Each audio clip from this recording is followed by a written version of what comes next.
So guys, actually moving forward with the intake manifold, and we're actually at my workplace, and what we're gonna finish off is actually the manifold, the upper manifold from the GTR. It's me and Christopher, we're here.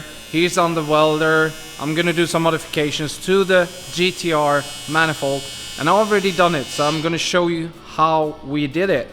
So first of all, we drilled out one of the ports here because we don't need it, so we're gonna weld that together.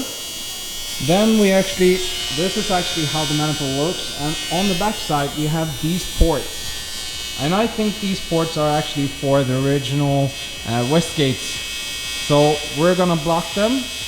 And how we actually did that is I just took a piece of paper, did the template like this, so it fits pretty snug.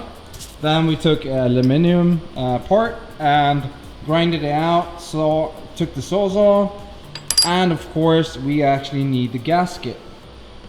2 screws on each side, and we have the results on the other side. I'm gonna finish this off so it's gonna look nice and crispy, but this is how it looks right now. So 2 of them, we are gonna weld this, and Christopher is actually doing the intake pipes that we had to modify only to get the GTR to fit on the engine. So he's gonna weld them together. He's the master of welds, right?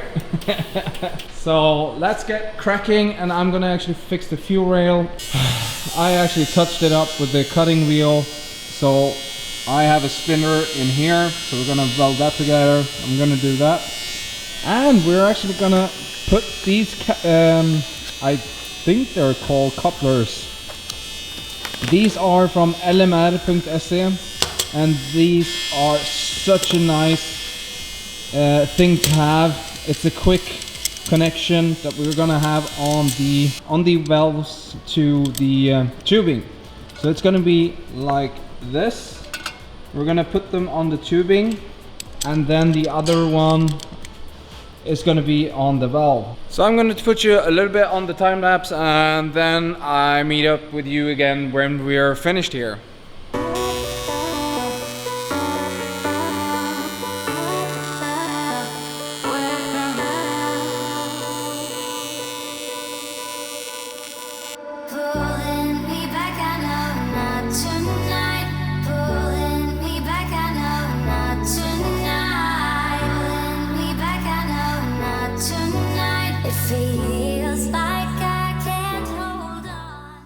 What I'm actually gonna do next is take down or grind out the drop lids or the pearls that actually Christopher did with the welder. We're gonna have it silky smooth and nice because we're gonna paint these later on.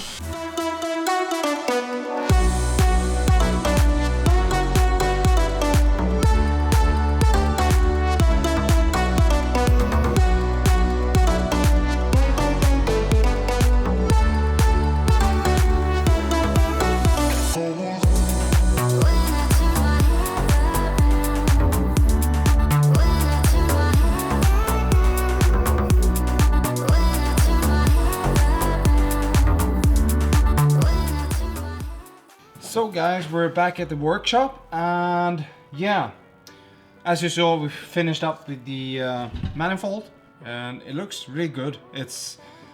I'm super happy. We're thinking about maybe welding these plates to the intake, but we decided to actually have the option if we would go crazy someday, and so we did the gasket thing and just bolted them on, and we, as you saw, we actually welded this connection together, so there's no longer a need for that. So that's done, and then we actually fixed up the fuel rail. That's welded, and hopefully that's gonna be safe. But now, so these are the old injectors, and here are the new ones. JRM here in Sweden that are going to tune the car, as I said before, they actually said, hey, we send down injectors to you because yeah, they have so much more knowledge. These are, I don't know, I don't think it's the standard GTR version, but this is the version that they actually tune the GTRs with. So they wanted these They know the specs, they know the everything, the information they need about it. So what we're gonna do now is actually change from these, from the OEM to these ones. That's, I would say, pretty easy. You have actually lockers that holds the injectors in place, and all the connectors has to be removed. And we're gonna just take some silicone or some grease just to actually grease up the O-rings. After sitting in the air for almost 2 months, I think, because we've done so much with the audio install. So after 2 months, the baby's finally gonna be sitting on her shoes again. And I actually want to drive her and see if I can drive her, because we've done so many modifications. And I actually think we have to tune it before we can actually drive it. But now let's move over to actually changing out the injectors. When the lights are out and you stumble in the dark, you kept pushing on, but then you went too far. When your ship has sailed and all your dreams are lost, everything is wrong. Here are actually the old OEM injectors, and as you saw in the time lapse, the new ones are mounted. Finally, it's time to actually mount these on the motor. Don't forget it when life goes slow.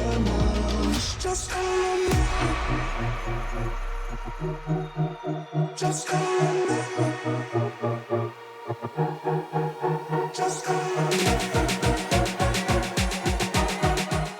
What I actually ordered, we're gonna unpack this now. It's a front strut or upper strut bar from the US, and hopefully this will fit. But this is just yeah, quite a standard strut bar, and of course we're gonna modify it. Everything's gonna be modified in this car just to make it look a little better. So first impression, looks good.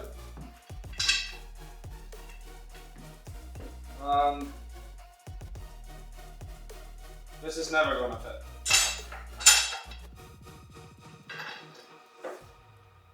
Oh. Oh, wait. They maybe just mounted it the wrong way. They should actually point inward. So give me 1 sec, I'm just gonna change the direction of them. and when you feel low, I know you'll bounce back. Oh, and just remember, I will be there for you, baby. Let's see if it fits now. I think they just messed it up with the mounting stuff. Yay, it does fit. Got me scared there. It's maybe not the highest quality, but we're gonna make it fit, and we're especially gonna modify it and fabricate some nice features to make this engine bay look great.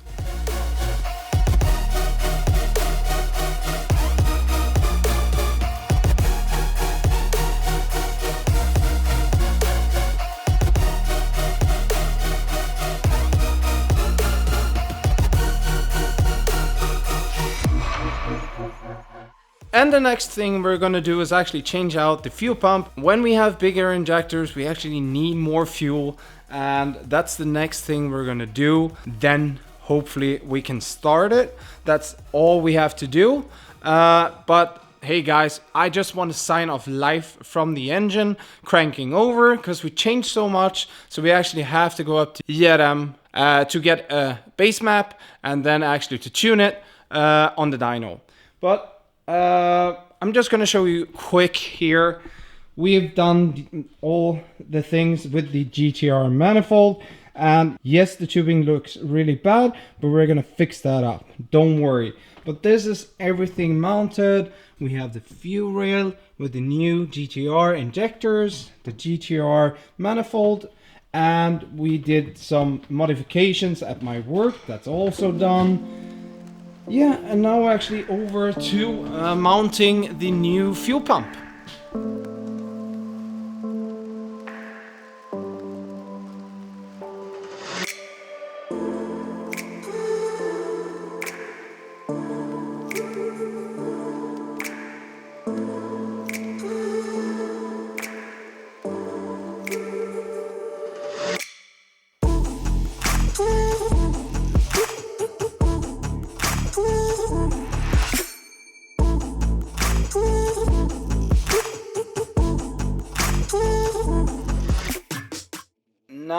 the pump is actually installed, and we're gonna press the start button and see if the pump actually works.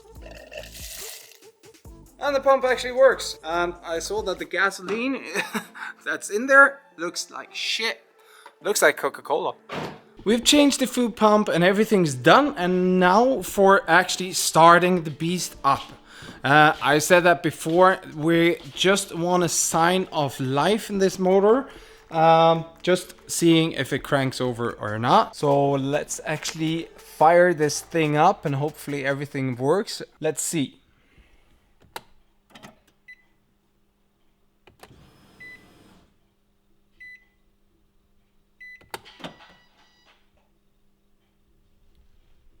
What the heck? Don't. Okay, let's try again. What the heck is going on right now? Oh.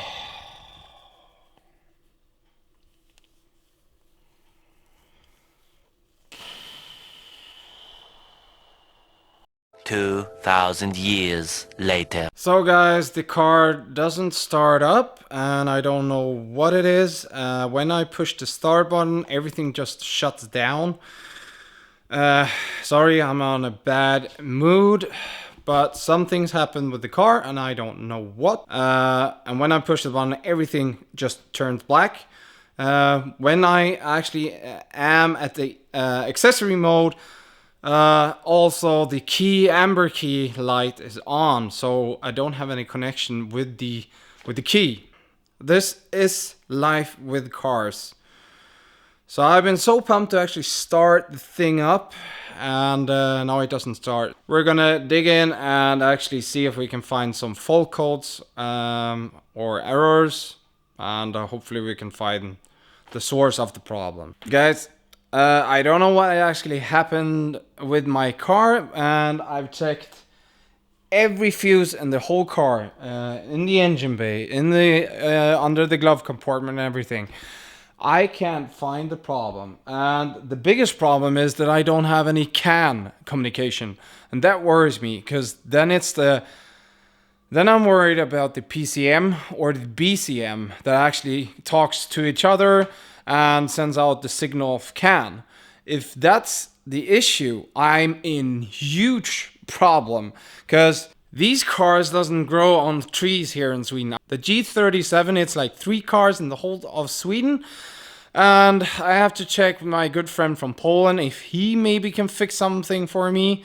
I just need to find out if it's the BCM or the PCM that actually doesn't speak to each other. So hopefully it is not those two and some relay or just a main fuse or something, but I checked everything already.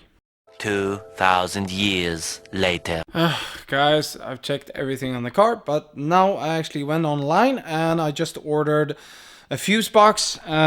So this came from Poland through a good friend of mine. We're gonna change this out and see if it actually is this that is the problem. This box actually sends quite a lot of info to the PCM, and I think the problem could be there. Hopefully, let's change it and see if it works. Guys, I hate cars. Or, I don't hate cars, I hate car problems. So it was not the fuse box, and now we only have one thing more to do, and that's actually the PCM, the power control module, I think it's called. It's the main box of the car, and if we have any problems there, I have to buy a new one from the US. And I don't actually know if somebody here in Gothenburg or in Sweden actually can reprogram the PCM for this car, and also program in my key fob that actually codes with the car and stuff like that. So big rip, and we have to see, but it's been like 4 weeks now since I actually finished up the GTR Manifold. I really don't know what the problem is, but hopefully I can find a new PCM and then I find somebody that reprograms the car. I'm sorry that it's been so much talk on this last couple of minutes. Yeah, but cross my fingers that I actually find the problem. But this is all for today, and yeah, I hope you could enjoy some of the content today. Hopefully we find a solution for the problem until next Sunday. So have a good morning, evening, or good night wherever you are. Bye bye. Hej då.